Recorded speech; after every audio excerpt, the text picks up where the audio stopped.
Good evening. How y'all doing? I know it's been a while since I uh, been on here, but I've been hitting the gym, really focused on my health and on my career, auditioning, going to acting school. But for those of you that are going to view my channel tonight, it's just getting started, but this is the beginning of many great things. There's so many different plethora of topics that I want to talk about tonight, but one of the main topics that I would like to talk about is the conditioning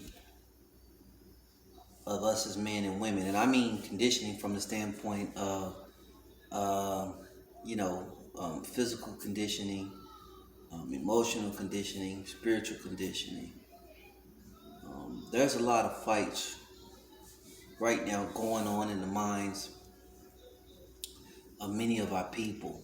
What I mean by that is health, what we eat, um, stress, um, economic issues, um,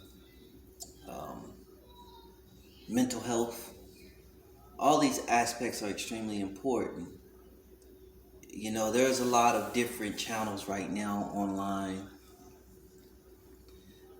that deal with different discrepancies in relationships amongst black men and black women, but I believe all that stems from physical fitness and health.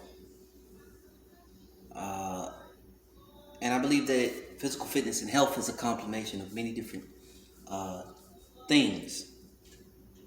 I believe in you having some form of prayer life, uh, to be able to release whatever tension or anger that you have. Also being able to have mentorship, being able to talk to somebody in your life about serious topics.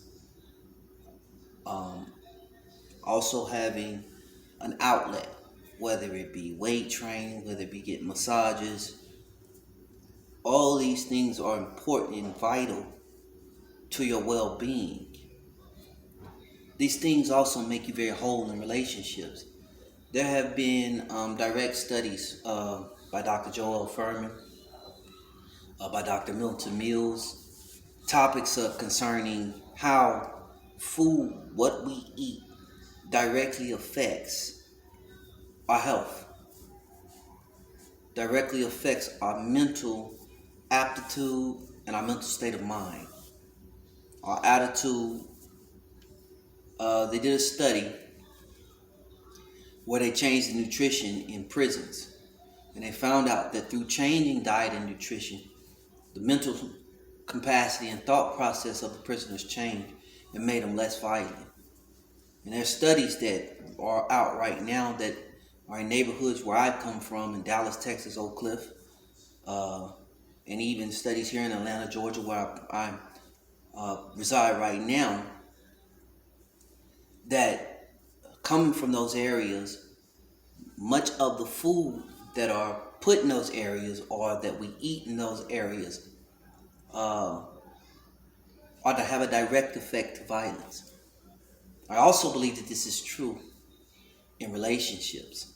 I believe that we have a severe epidemic of obesity, overweight, unhealthiness in our community. I think it makes us a lot less compassionate. I think it makes us less understanding. And I don't believe that it makes us equipped to fit or understand each other's emotional well-being. I know last time that I did a topic, I talked about, you know, having a sense of self-ego, like the sisters walking around saying, hey, I'm 350 and I think I deserve a guy that's fit, that's muscled up, that takes care of himself, or a guy that has a big old belly that thinks that he deserves a woman who is extremely attractive and fit. I believe every problem is always started with the ability to have a level of humility and the ability to have a time where we can set aside our pride and really break ourselves down as human beings. A lot of our issues in our community, whether it be relationships, whether it be friendships, whether it be just being able to communicate wholly, is the ability to see oneself. If you don't have the ability to see yourself, you cannot improve in no area of your life. Life is a contemplation of improvement, of consistency, of compassion, of humility. I believe that this is what makes great relationships. This is what makes great people. And I said that to say this: no matter where you are as a human being, as a person, many people are very afraid to let go of things, are very embarrassed of things that have happened to them in their life. But none of us are perfect. Each one of us have had embarrassing moments in our life. But it's about how you improve from those moments. Are you going to keep complaining about your situation? Are you going to keep complaining about your weight?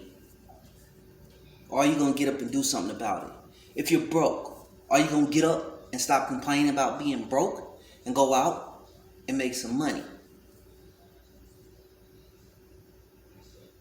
Where is your value?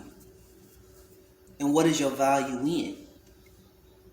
See, Solomon, when Solomon came to the Most High, he didn't ask God for money. He asked him for wisdom. And through Solomon's humility and wisdom, the Most High blessed Solomon with more money than one man could possibly have. And the Most High even said that no man would be as rich as Solomon ever on the face of the planet. I know you think Jeff Bezos is the most wealthiest. No. But I say these things because we have to leave legacy. One of the main factors I see amongst our people that has a very dynamic effect on our health is the mental shackles of slavery. You know, when I first predominantly went vegan, I'm still about 3% meat, but I eat 97% mostly vegan. Our people associated that with eating white. And you know, I laughed at first, you know, and I joked about it. But then I got very serious and I thought to myself, wait a minute. This is not funny. Because the very ideal that putting the proper nutrition in your body is associated with Caucasian people.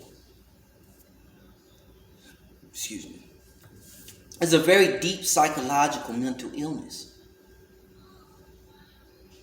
that, brothers and sisters, we have to get over. And no matter who you are,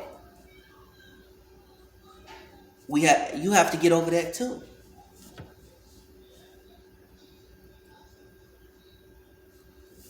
One of the crazy things that I thought about it is having an understanding of the landmass and where we come from. See, understanding culture and having the ability to be able to understand your identity and where you come from puts things in perspective as far as, how can I say this?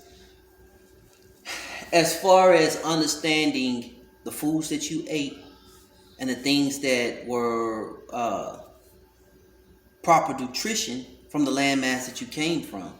And most of us don't understand that our diets consisted before we came to America, or we was brought over here to America, consisted of ancient grains, tons of fruits and vegetables, which made us very strong, made us very healthy, and kept us very youthful and young. Not only in body, but in mind and in spirit.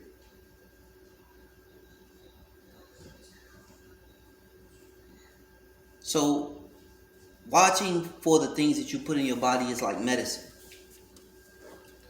But associating a form or way of eating with an identity of people is just crazy. We got to stop it.